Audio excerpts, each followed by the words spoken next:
ولكن تحديت الظروف وخضتها وحدي صبورا مستعينا بالصلاة. كم مرة عصف الأنين بداخلي كم مرة. Qutuz was at the head of the army, aided by the famous commander al-Zahir Baybars.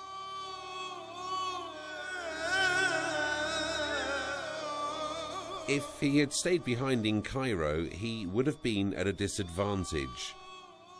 So he opted to take the battle to the enemy, outside Egypt, to show Hulagu that he wasn't afraid of him. Most of the rulers who had decided, with the exceptions of Qutuz and Baybars,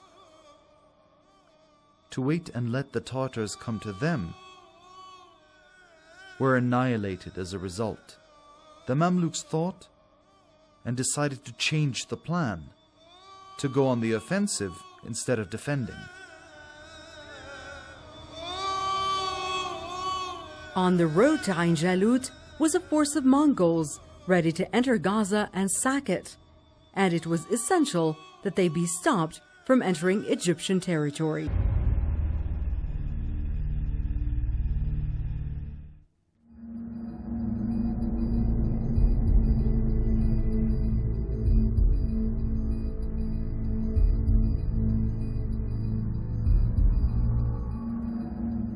The steppe of Marj Bani Amir or Bin Amir in the north of Palestine.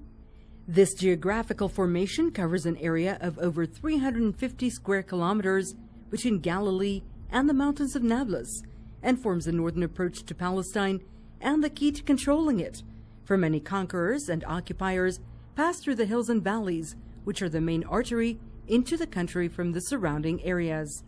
It is for this reason that this area was witness to many events that resulted in huge changes throughout the region.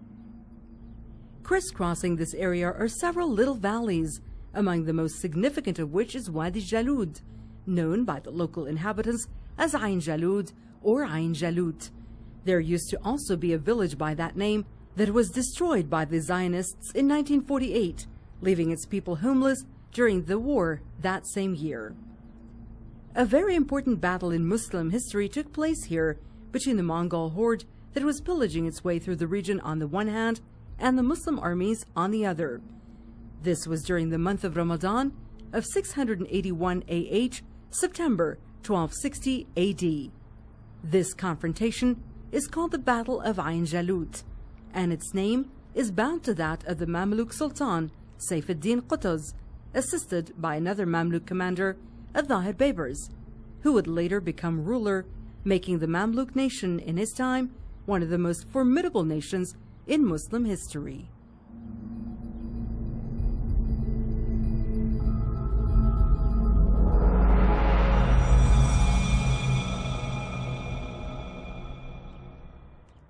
This was a truly epic confrontation.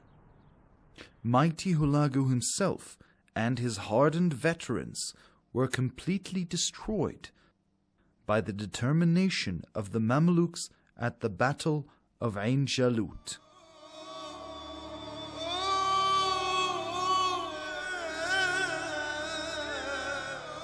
The Battle of Ain Jalut was the de facto end of the great Mongol advance into the west, which saw the horde conquering more land than any other army in the history of humankind.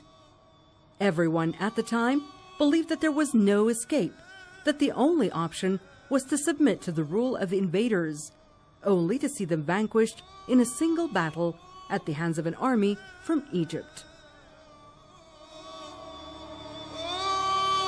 The army came from Egypt under the command of Qutuz, may God rest him, and the two armies met at Ain Jalut in Palestine. The battle was joined between the well-trained Mamluk army and the Mongols.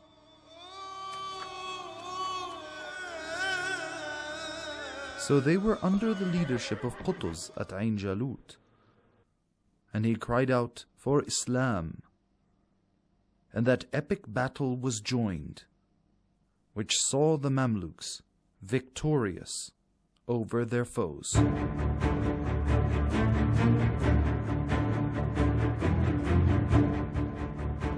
The confrontation at Ain Jalut put a stop to a massive invasion that had torn asunder the entire region. Its most important outcome was that it protected Egypt from the horde, which was their next stop, having despoiled Iraq, Syria, and Palestine, destroying everything in their path, including holy sites, towns, villages, and cities. The Mongols not only put an end to the Abbasid Caliphate in Iraq and the Ayyubid state in Damascus, the threat they posed went much further than that.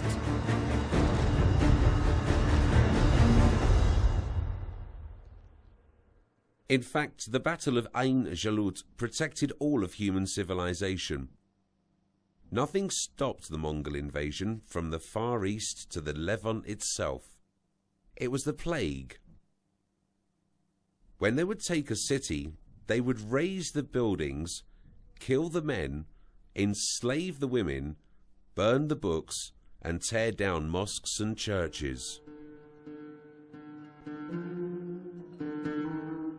The entirety of the Mongol army, all of it, was broken, demoralized, or dead. The Tartar threat was no more, consigned to history. It was unthinkable that a nation like that which spawned such champions would consider giving up. Some thought of the end of Islam would come due to the fall of Baghdad. But Islam is greater than the Arabs. It's the faith of the Ummah. So the Mamelukes rose to prominence after that, and they became the new dominant power across the entire Middle East region, meaning Palestine, Syria, and the surrounding areas. They stopped the Tartar invasion of the entire Middle East. The battle wiped out the Tartar threat to Egypt and Syria and removed the Mongol-Tartar threat from the whole of the Levant. The Mamelukes tracked them and dislodged them as far as the borders of Anatolia.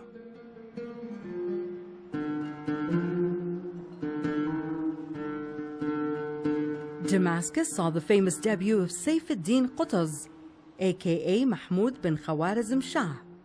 It is said that he was the son of royalty in his home of Khawarizm, the nephew of the Sultan Jalaluddin Mankabarti, the last of the Khawarizmi sultans, and that he was enslaved by the Mongols during their attacks on Central Asia as they annihilated its nations. We're speaking about Saif al-Din Qutuz, or Mahmud ibn Mandud. Mahmud ibn Mandud was the son of royalty, and the Tartar invasion of the Muslim world, which was destroying everything in its path, somehow managed to capture Mahmud ibn Mandud, or Saif al-Din Qutuz. Qutuz, by the way, means ferocious dog in the Tartar tongue.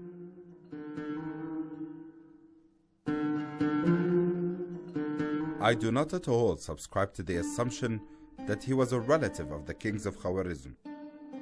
He was just one of those that were brought from the lands of Central Asia. And the fact of the matter is that these slaves, especially during the Ayyubid and Mamluk ages, they would be sent to Syria or Egypt to be raised and educated to best achieve their potential.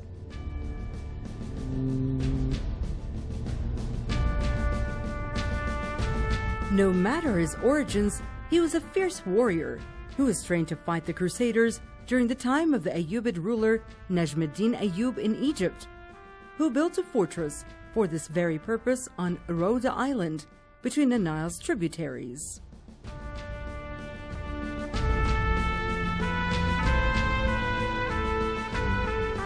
The king was troubled by the Crusader raids that came from the sea, and so he wanted to prepare a Mameluke marine corps that could swim and had experience fighting on the sea, from ship to ship. And so finally he built his fortress here, and created a marine force known as the Bahri Mamelukes. Several historians estimate that there were around 800 of them, but others say the number was more likely to be 1,000.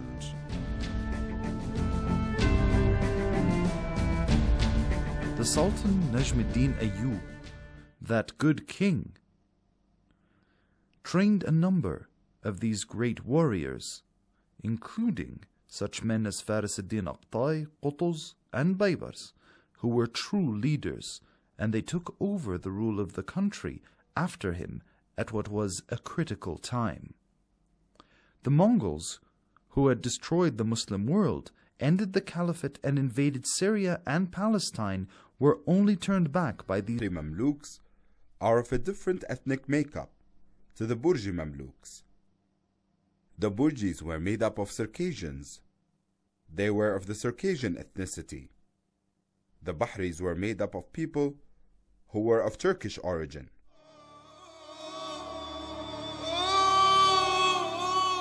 Qutuz arrived in Cairo to lead the forces of the Mamluk commander Izz ad-Din Aybek, then commander-in-chief of the army when Aybek became sultan with Shajarat ad-Durr. When Aybek was killed, Qutuz became regent over his son Nur ad-Din, who was 15 at the time. And after a very turbulent time, full of internal struggle and external threats, namely the Mongol invasion, it was unanimously decided that Qutuz should take over rule. This was in the year 657 AH, 1 year after the Mongol destruction of Baghdad, and simultaneous with their sack of Aleppo and threatening of Damascus.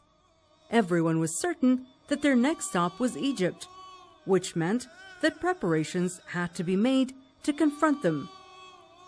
Despite the complicated and difficult situations in Egypt at that time.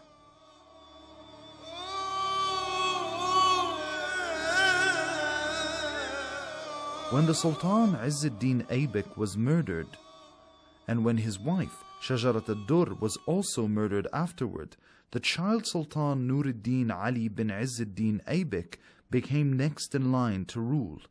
Saif ad-Din Qutuz took the regency until the boy was old enough to rule. There was much turmoil both in Egypt and the wider Muslim world at that time, some of which was caused by certain Bahri Mamluks. Qutuz, may God rest him, saw no reason why a child like Nur ad-Din should be the ruler of the most powerful country in the region, namely Egypt, which was the last and only hope against the Tartars. So Qutuz removed the child sultan from power, and he himself claimed the throne. The combined efforts of all these scholars, at the head of whom was Al-Izz bin Abdul Salam, greatest of the scholars, and through his veneration of Abdul Salam, he managed to gain the trust of the people and have them flock to his banner, and thus began a period of reforms and preparations, the likes of which have never been seen, with the aid of God, of course. And so they pooled their resources with the help of Al-Izz bin Abdul Salam on the word of God, for he was a fair man who actually refused the Sultan's order to raise money from the people. He actually said no to him, and the Sultan had to follow his opinion.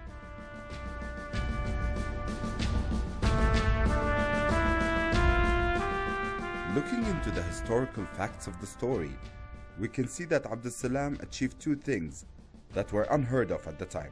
First, he created a connection between the lay people, the multitudes, and the caliphate. For how else do you move the masses to fight?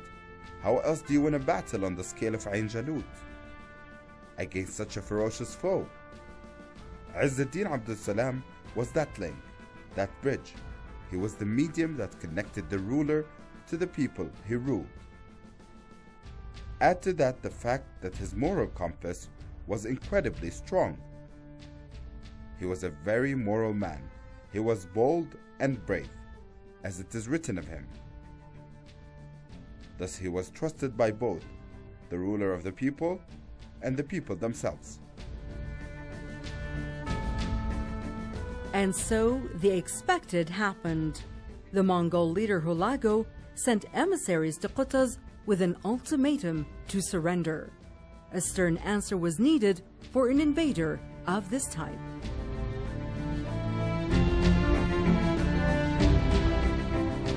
Hulagu sent a message to Qutuz claiming that he, Hulagu, was a Muslim, but chosen by God for his anger, saying things like, "You have done wrong, wronged people, surrender, we are many, on land and sea, we're undefeated," and so on and so forth.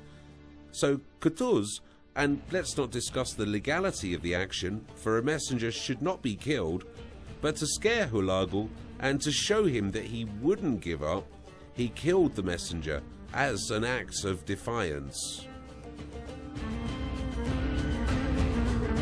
Saifuddin Qutuz was aware that the Mongols would strike once. If the battle went on too long, it would be an omen that would disband their unity. But let us recognize that before Ain Jalut, there had never been a military victory against the vast, advancing, conquering, destructive hurricane that was the Tartar army.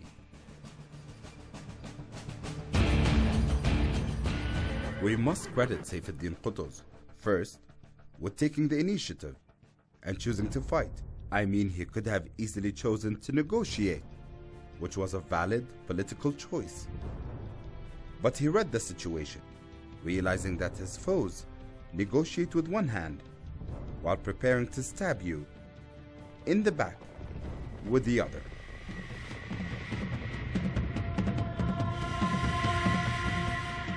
The armies were ready for action and began their march from the camps created for this purpose by the late Sultan Najm ad-Din Ayyub in the city of Salihiyah in Egypt. Qutuz was at the head of the army, aided by the famous commander Al-Zahir Baybars.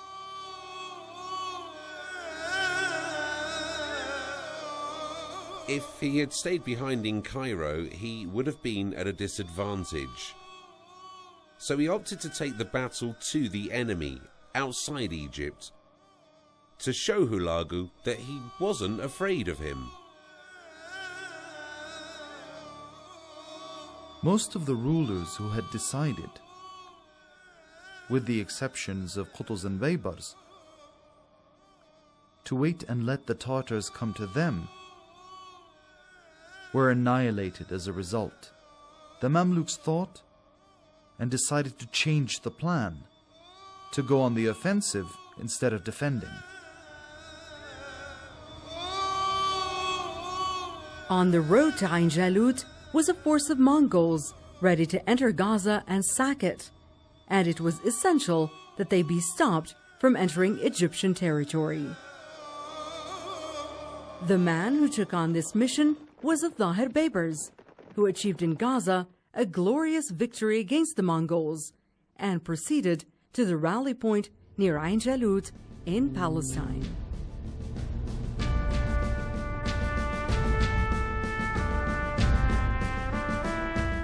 The thing about Qutuz and his shrewd leadership is that he didn't keep his entire force in one place, but divided them up all over, and he created an elite force under the command of Baybars, and the latter fought the Tartars in Gaza. Even though the Muslims were outnumbered, they prevailed thanks to the steadfastness of Baybars and the steadfastness of his warriors. They defeated the Tartar detachment in the area before the Battle of Ain Jalut. The Battle of Gaza was a prelude to the Battle of Ain Jalut. Less than 2 months after the victory at Ain Jalut, while on his way back to Cairo, Saifuddin Qutuz was assassinated. Many versions exist of how this was done. Some say it happened in the camps at Salihiyah. He took his army back to the mustering fields in Salihiyah, and in his camp, in his command tent, the victorious leader was accosted by Al-Zahir Baybars, who came to congratulate him, but was in fact hiding a dagger that he used to stab him. Baybars wanted power, and he was not aware that Saif ad-Din Qutuz had decided following the victory to step down and appoint Baybars in his place. But such is the will of God Almighty.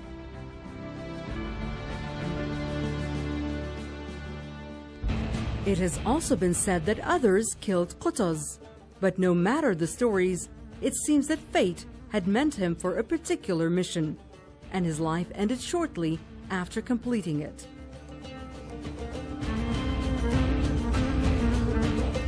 The sum total of the reign of this victorious Sultan Saifuddin Qutuz was but 1 year, during which he accomplished an amazing feat, protecting his people and their culture and faith from one of the fiercest attacks in history.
ليس الغريب غريب الشام واليمن، إن الغريب غريب اللحد والكفن، إن الغريب له حق لغربته على المقيمين في الأوطان والسكن.